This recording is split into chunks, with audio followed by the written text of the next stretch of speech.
अब हमारे पड़ोस में ही बांग्लादेश में क्या हुआ, उसके कुछ तात्कालिक कारण और पहलू है, ये बात ठीक है, लेकिन इतना बड़ा उत्पाद तो उससे नहीं होता।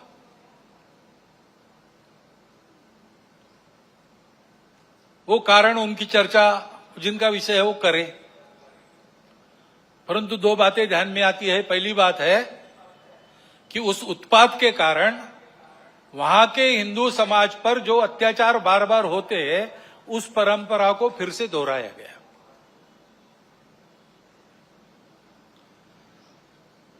पहली बार वहां का हिंदू संगठित होकर अपने बचाव में रास्ते पर आया, इसलिए कुछ बचाव हो गया।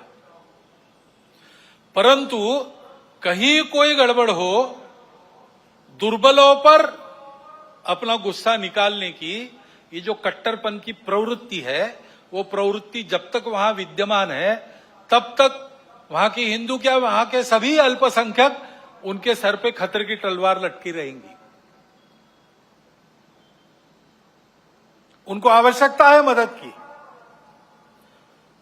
विश्व भर के हिंदुओं की, भारत के सरकार की सहायता उनको मिले, ये उनकी आवश्यकता है। परंतु इससे ये ध्यान में आता है, और ये ध्यान में आना चाहिए, हिंदू समाज के भी ध्यान में आना चाहिए कि दुर्बल रहना अपराध है। हम अगर दुर्बल है, असंगठित है, तो उसका मतलब हम अत्याचार को निमंत्रण दे रहे हैं। निमित्त कुछ नहीं चाहिए, हम दुर्बल है, यह निमित्त पर्याप्त है। और इसलिए जहां कहीं भी हम हैं, वहां संगठित रहना, सशक्त रहना, किसी से शत्रुता नहीं करना, हिंसक नहीं बनना, योगदान देने वाले बनना, परंतु इसका अर्थ दुर्बल रहना नहीं, अशक्त रहना नहीं। इसको हमको करना ही पड़ेगा। लेकिन दूसरी बात है हमारे सबके ध्यान देने की। अब वहां चर्चाएं ऐसी चलती है बांग्लादेश में कि भारत से हमको खतरा है, और भारत से खतरा है इसलिए पाकिस्तान को साथ लेना चाहिए, वही हमारा प्रामाणिक मित्र है। और दोनों मिलके, क्योंकि उनके पास न्यूक्लियर वेपन्स है, हम भारत को रोक सकते हैं।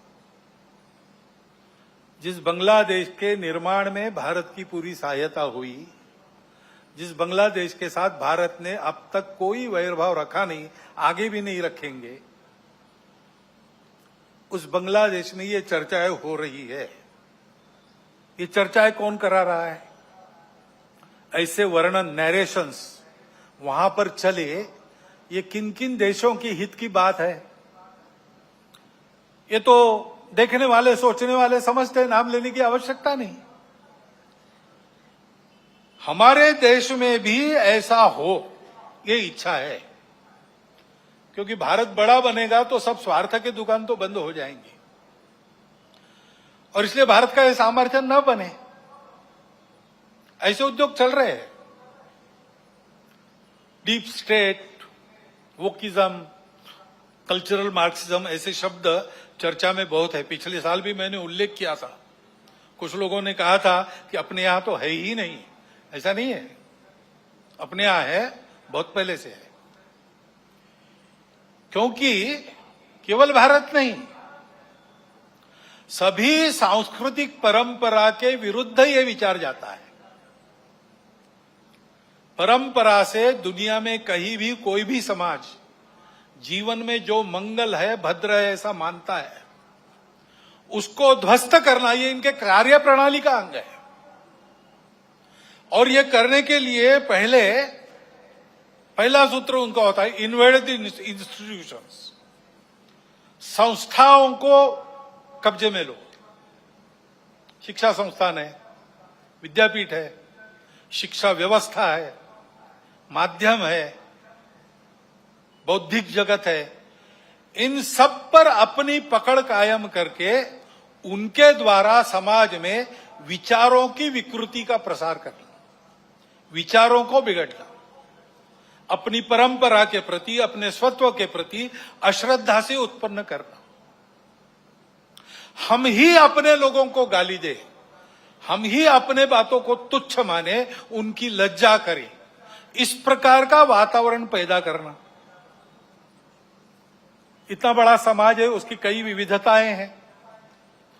उन विविधताओं को अलगाव में परिवर्तित करना नहीं है। वहां कोई जबरदस्ती विविधता आरोपित करके हम विविध है इसलिए हम अलग है, हम विविध है इसलिए हम एक नहीं है, हमारे स्वार्थ अलग है, ऐसा नैरेशन देना। इतना बड़ा समाज है, छोटी मोटी समस्याएं सबकी रहती है, बड़ी समस्याएं भी रहती है। समाज की स्थिति में सब कुछ ठीक ही रहता है ऐसा नहीं, सुधारने का भी बहुत कुछ होता है, तो कई अन्याय चलते रहने वाले रहते हैं। इन सबको लेकर एक असंतोष उत्पन्न करना, संघर्ष उत्पन्न करना, टकराव की स्थिति उत्पन्न करना, लोगों को उग्र बनाना, व्यवस्था, कानून, सत्ता, प्रशासन, इन सब के प्रति अश्रद्धा, अनादर का व्यवहार सिखाना, इससे उस देश पर बाहर से वर्चस्व चलाना आसान होता है। पहले जैसा आपस में युद्ध करना अब आसान नहीं है। अब युद्ध इस प्रकार से होता है, इसको मंत्र विप्लव कहते हैं अपने परंपरा में। ऐसा मंत्र विप्लव चल रहा है और ऐसी भ्रम की स्थिति में उनको देश के अंदर भी कभी बार साथी मिल जाते हैं, जाने अनजाने। प्रजातांत्रिक देश है अपना, अनेक दल रहेंगे, उनकी स्पर्धा चलेगी, ये प्रजातंत्र की पद्धति है।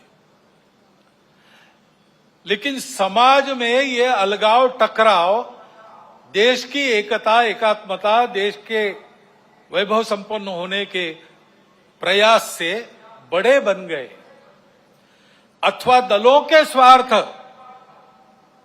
समाज की सद्भावना और राष्ट्र की एकात्मता को गौण बनाकर चलाए गए, तो फिर किसी एक का पक्ष लेके उनके पीछे खड़ा रहना, खुद मैदान में नहीं आना। अल्टरनेट पॉलिटिक्स ऐसा कहते हैं, पर्यायी राजनीति। उसके आड़ में अपना ये एजेंडा और ये पद्धतियां चलाती है। और ये मैं कोई कॉन्स्पिरेसी थियरी नहीं बता रहा हूं, पुस्तकें निकल रही है पाश्चात्य देशों से वहां की परिस्थिति के बारे में। पाश्चात्य जगत के अनेक प्रगत देशों में इस मंत्र विप्लव के परिणाम स्वरूप जीवन की स्थिरता, शांति और मांगल्य संकट में पड़ा हुआ उनको अनुभव होता है, हमको भी दिखाई देता है। और भारत के चारों ओर, विशेषकर सीमावर्ती प्रांतों में इस प्रकार के कारस्थानों के चलते क्या क्या हो रहा है हम देख सकते हैं। समय पर हमको जागना है। हमारा देश सांस्कृतिक एकात्मता के अधिष्ठान पर खड़ा है। अंडरलाइंड कल्चरल यूनिटी, ऐसा हमारे संविधान निर्माताओं ने भी अन्यत्र भाषणों में कहा है। और नैतिक विचारों का, अध्यात्म के सत्य का एक बलशाली अधिष्ठान हमारे समाज की स्थिरता को, आपस के संबंधों को, व्यक्तिगत और राष्ट्रीय व्यवहार को मिला है। इन आधारों को नष्ट करने के कुप्रयासों को समय के पूर्व हमको रोकना पड़ेगा। उसके लिए समाज को प्रयास करने पड़ेंगे। एक ऐसा राष्ट्रीय नैरेटिव चलाना पड़ेगा, उसके लिए योजना बनानी पड़ेगी। कानून संविधान की मर्यादा में रहते हुए, अपने सांस्कृतिक अधिष्ठान पर पक्का रहते हुए हमको इसकी योजना बनानी पड़ेगी। क्योंकि समाज को सुरक्षित रखने के लिए इसी का उपयोग होगा। संस्कारों का क्षरण इन विभेदकारी ताकतों को पुष्ट करता है, और वो बलवान होती है तो वो भी संस्कारों के क्षरण का कारण बनती है। और हम देख रहे हैं कि भारतवर्ष में इस प्रकार का मनोवचन कर्मों पर कुप्रभाव निर्माण हो रहा है। क्योंकि अब कोई बात छिपी रहती नहीं, मीडिया सर्वत्र पहुंचता है। बड़ों के साथ बच्चों के हाथ में भी मोबाइल है। मोबाइल पर वो क्या देख रहे हैं, उनको क्या दिखाया जा रहा है, इस पर कोई नियंत्रण नहीं है। घर में क्या देखना नहीं देखना, इस प्रकार का विवेक नहीं मिल रहा है। ऐसी स्थिति में घर परिवारों में ये नियंत्रण स्थापित करना और अपनी विधि व्यवस्था में भी इसके व्यवस्था के लिए, कोई इसके नियंत्रण के लिए कानून बनना, इसकी आवश्यकता है। क्योंकि इन संस्कार भ्रष्टता के कई प्रकार के कुपरिणाम है। ये विवेक न होने के कारण कई जगह नई पीढ़ी नशीली दवाओं की आदतों में खोखली होती चली जा रही है। कहीं पर दिखता है, कहीं पर नहीं दिखता है। कहीं कहीं पर ऐसा भी हो गया है कि कोई नशीली दवा जो नहीं लेता उसको पिछड़ा माना जाता है। इस प्रकार का वातावरण भी उत्पन्न हो रहा है। और हम देखते हैं कि हमारे देश की परंपरा क्या है, हमारा देश कैसा है। एक द्रौपदी के वस्त्र को हाथ लगा, महाभारत हो गया। एक सीता का हरण हो गया, रामायण हो गया। यहां पर कैसी घटनाएं घट रही है। अब कलकत्ता में जो हुआ आरजीकर अस्पताल में, लज्जाजनक घटना है, हम सबको कलंकित करने वाली घटना। और ये एक नहीं है,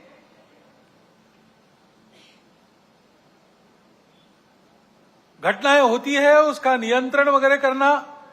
जैसे वहां खड़े हो गए समाज के सब लोग डॉक्टर लोगों के साथ, घटना होने ही नहीं देना, इसलिए चौकन्ना रहना चाहिए, सुरक्षा देनी चाहिए। परंतु होने के बाद भी वहां जिस प्रकार से टालमटाल का प्रयास हुआ, अपराधियों को संरक्षण देने का प्रयास हुआ, ये जो अपसंस्कृति फैली है, उसके साथ अपराध और राजनीति का जो गठबंधन हो गया है, उसके ये परिणाम है। हमारी सांस्कृतिक देन है ये दृष्टि जो कहती है मातृवत परदारेश, पराई स्त्री माता समान है, जिनसे प्रबोधन प्राप्त होता है परिवार में, अपने परिवार के जनों से प्राप्त होता है, और माध्यमों के द्वारा जाने अनजाने समाज इनसे ग्रहण करता है। वहां यह भान रहना चाहिए कि हम क्या परोस रहे। वहां अगर इसका भान नहीं रहा, इन मूल्यों का तिरस्कार हुआ, उपेक्षा हो गई, तो फिर वो महंगा पड़ेगा। और इसलिए वहां पर इसका भान रहे और मूल्यों का प्रबोधन हो, इसके लिए हमको व्यवस्था करनी पड़ेगी। ये जो परिस्थिति सारी चल रही है, उसमें हम देखते हैं कि ये सारे खतरे संस्कार भ्रष्टता के कारण और आपस में अलगाव की हवा बहती है, उसमें बह जाने के कारण देश में सर्वत्र, आप देखिए, सीमा से लगे पंजाब है, जम्मू कश्मीर है, लद्दाख है, समुद्री सीमा पर केरल है, तमिलनाडु है, और बिहार से मणिपुर तक पूरा पूर्वांचल है, अस्वस्थ है। मूल कारण यही है। इन प्रदेशों में ये सारी परिस्थिति उपस्थित है। और फिर ये भी हम देखते हैं कि कट्टरपन को उकसाकर उपद्रव किए जाते हैं, ये भी परिस्थिति है। बहुत सारे असंतोष के कारण इतने बड़े समाज में हो सकते हैं। ट्रैफिक जाम हो गया तो वो भी असंतोष का कारण बनता है। असंतोष को व्यक्त करने के रास्ते भी हमारे संविधान ने बताए हैं। प्रजातांत्रिक रीति से हमको जो अच्छा नहीं लगता उसका विरोध हम कर सकते हैं, करना भी चाहिए। अगर अपने को अच्छा नहीं लगता चुप रहो, ऐसा कोई नहीं कह सकता। परंतु उसकी एक पद्धति है, उसका पालन होना चाहिए। उसको ताक पर रखकर, कानून संविधान को छोड़ते हुए, कहीं किसी ने कुछ किया, पूरे समाज को जिम्मेवार मानकर ये जो उपद्रव होते हैं, इसको असंतोष के जगह गुंडागर्दी करना ज्यादा अच्छा है। ये गुंडागर्दी होती है और कहीं कहीं ये हो जाती है समाज के कट्टर स्वभाव के कारण, अथवा कहीं कहीं इसको कराया जाता है। कभी कभी समाज करता नहीं, उपद्रव करने वाले आके करके चले जाते हैं। पूज्य बाबा साहब आम्बेडकर साहब ने इसी के प्रति हमको सचेत किया था। संविधान समिति ने जब संविधान अर्पण किया, संसद में बाबा साहब के 2 भाषण हुए, उसमें एक में उन्होंने उल्लेख किया है इन बातों को। उन्होंने ग्रामर ऑफ अनार्की, अराजकता का व्याकरण कहा है। अब ये इशारा हमको मिल चुका है, हम लेकिन ऐसा करते हैं। अभी गणेश उत्सव के पथराव विसर्जन के जुलूसों पर हुआ, क्यों हुआ? कोई कारण नहीं था। ऐसी बातों का नियंत्रण त्वरित करना प्रशासन का काम है। कहीं करते हैं, कहीं थोड़ी ढिलाई भी दिखती है, परंतु प्रशासन आते तक तो समाज को भुगतना पड़ता है।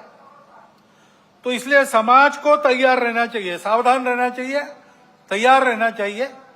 गुंडागर्दी नहीं चलने देनी है। गुंडागर्दी को किसी का सैंक्शन नहीं है, और गुंडागर्दी किसी की भी हो वो क्षम्य नहीं है। अपना और अपनों का प्राण और चीज वस्तु इसकी रक्षा करना ये अपना अधिकार है, मूलभूत अधिकार है। बातें प्रशासन को, पुलिस को करनी है, उनको ही करनी देनी चाहिए। उनके आते तक अपने प्राण को बचाना, अपनों के प्राणों को बचाना ये अपना अधिकार है। उसके लिए समाज को सजग रहना पड़ेगा। सजगता से होगा ही नहीं, हो गया तो सन्नद्ध भी रहना पड़ सकता है। भाई वर्णन सारा किसी को लड़ाने के लिए नहीं कर रहा हूं, डराने के लिए भी नहीं कर रहा हूं। ये परिस्थिति है, दूसरी भी है, अच्छी परिस्थिति भी है, अच्छी बातें भी हो रही। हमको इस परिस्थिति में से जाना है, और इसलिए क्योंकि हम सबकी इच्छा है अपना देश एकात्म हो, सारे झगड़े समाप्त हो, अपना देश बड़ा बने, सबकी इच्छा है, सबका कर्तव्य भी है। और इसलिए समाज की एक विशिष्ट प्रकार की स्थिति चाहिए, विशिष्ट दिशा में प्रयासों की आवश्यकता रहती है। समाज स्वयं जगता है, अपना पुरुषार्थ करता है, तब महापुरुष, संगठन, संस्थाएं, प्रशासन, शासन ये सब सहाय्य कार्य होते हैं। समाज की स्वस्थ स्थिति से सारे उपद्रव टल जाते हैं। जैसे इम्यूनिटी कम होने के बाद रोग आते हैं, स्वस्थ अवस्था शरीर की ढलती है, बीमारियां बाद में घेरती है, और बीमारियां भी स्वस्थता को नष्ट करती है। और इसलिए यह स्वस्थ अवस्था समाज की सशक्त अवस्था, यानी समाज की संगठित अवस्था है। समाज को सशक्त रहना चाहिए, संगठित रहना चाहिए, क्योंकि दुर्बलों की परवाह देव भी नहीं करते। अश्वम नैव गजम नैव व्याघ्रम नैव च बलि किसकी देनी यज्ञ में चर्चा हुई। कहते हैं क्या घोड़े की? नहीं, वो तो लात मारेगा। हाथी? नहीं, बहुत बड़ा है। शेर? नहीं बाबा, वो तो बिल्कुल नहीं। फिर किसको? तो बकरे को काटो, कुछ नहीं कर सकता। देवो दुर्बल घातका। और इसलिए इस स्वस्थता को, संगठित को उत्पन्न करने के लिए संपूर्ण समाज में कुछ विषय हम शताब्दी वर्ष के पश्चात ले जाएंगे। अभी 1.25 साल शुरू हुआ है, वो पूरा होगा 1925 में। उसके बाद साल भर शताब्दी वर्ष का कुछ चलेगा। उसके बाद समाज में हम विषय लेने जाने वाले हैं। समाज के स्वस्थ स्थिति की पहली शर्त है सामाजिक समरसता और सद्भावना। इसके बिना संगठन संभव नहीं। और इसलिए इन बातों को ले जाना है। लेकिन ये बात ले जानी है, कार्यक्रम ले जाने से नहीं होता। कुछ प्रतीकात्मक कार्यक्रम कर लिए तो समरसता सद्भावना नहीं आती है। व्यक्तिगत स्तर पर, पारिवारिक स्तर पर काम करना पड़ता है। समाज के सभी वर्गों में व्यक्तियों की और कुटुंबों की मित्रता होनी चाहिए। मैं जितने दायरे में घूमता हूं, फिर काम करता हूं, वहां के सब प्रकार के रहने वालों में मेरे मित्र होने चाहिए। मेरे परिवार के मित्र कुटुंब वहां सब प्रकार के रहने वालों में होने चाहिए। भाषा विविध है, पंथ संप्रदाय विविध है, खान पान रीति रिवाज सब अलग अलग होने के बाद भी ये कुटुंबों की और व्यक्तियों की मित्रता, यही समाज में समरसता लाती है।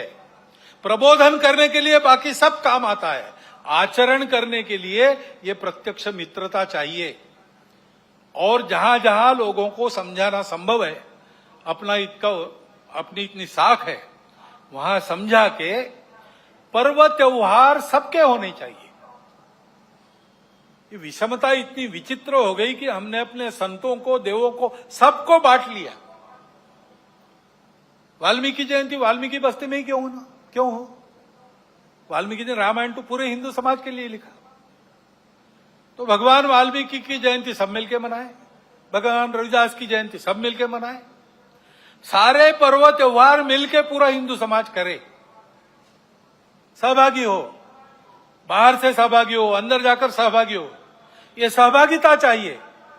और समाज के श्रद्धा के या उपयोग के जो केंद्र होते हैं, मंदिर है, पानी है, स्मशान है, वो सबके लिए खुले चाहिए, ऐसा वातावरण चाहिए। ये हमको करना पड़ेगा। इसको लेकर हम समाज में जाएंगे। अपने समाज में अनेक जाति वर्ग है, उनका अपना अपना नेतृत्व है, उस नेतृत्व के हाथ में संस्थाएं हैं, उन संस्थाओं के द्वारा उन जाति वर्गों का संचालन होता है, अच्छी तरह होता है। ये सब जाति वर्गों के जो मुखिया लोग हैं, वो अगर नीचे खंड स्तर तक, ब्लॉक स्तर पर एकत्रित आए और आपस में बताए कि अपने जाति के उत्थान के लिए उनको समय के हिसाब से ठीक प्रकार का प्रबोधन, क्या क्या खतरे हैं समाज जीवन में, उससे अपने आप को कैसे बचाना, इसके बारे में जानकारी, देश दुनिया में क्या चल रहा है इसकी जानकारी, ये हम अपने समाज में कैसे देते हैं, उनका जीवन अधिक उन्नत हो, अधिक संस्कार वाला हो, भौतिक दृष्टि से सुखी हो, क्या क्या कर रहे हैं, आपस में शेयर करना, बताना, कल्पनाएं मिलती है अन्य लोगों को प्रयास करने के लिए। लेकिन इनके साथ और दो विषयों की चर्चा करना। अपने अपने जाति वर्ग के लिए हम ये सब कर रहे हैं, बहुत अच्छी बात है, परंतु हम सब मिलकर अपने उस खंड में समाज की कौन सी एक समस्या है जो हम उठाकर अपने बलबूते उसको ठीक कर सकते, पूरे समाज की कोई समस्या। हर 2 महीने बैठते तो 2 महीने में एक कोई समस्या उठाकर उसको ठीक करना, सबने मिलकर तय करना, इसको हम हाथ लगाएंगे, इसको हम ठीक करेंगे। और दूसरा ये तय करना कि हम सब जाति वर्ग यहां रहते हैं, हम मिल रहे हैं, वो हम में जो दुर्बल जाति है उसके लिए हम सब मिलकर क्या कर सकते हैं। ऐसी एक बैठक में मैं था, वह वाल्मीकि बंधु थे, उन्होंने खड़े होकर बताई अपनी समस्या। हमारे बच्चों के लिए विद्यालय नहीं है, सरकारी विद्यालय चलता नहीं है, प्राइवेट विद्यालय हमको पुराता नहीं है, बच्चे कहां पढ़े। तो वहां राजपूत समाज के लोग बैठे थे, खड़े हो गए, उन्होंने कहा आपकी बस्ती तो हमारी बस्ती को लगकर है। उनका है, बोले हमारा स्कूल है, 20% लोगों को हम लेंगे, बिना फीस के पढ़ाएंगे, और वो काम शुरू हो गया। समाज में विभिन्न जाति वर्गों के लोग बैठकर नियमित इन 3 विषयों का विचार अगर करते हैं तो समाज में सद्भावना नहीं रहेगी तो क्या रहेगा, और कौन उस सद्भावना को तोड़ सकेगा। क्योंकि सब जानते हैं कि हम अपना भी विचार करते हैं, सबका भी विचार करते हैं, हम सब एक दूसरे से लगे हैं, हमारे संबंध है। ये करना पड़ेगा। इस बात को लेकर हम ताज़ा खबरों के लिए हमारे चैनल को सब्सक्राइब करें और बेल आइकन दबाएं।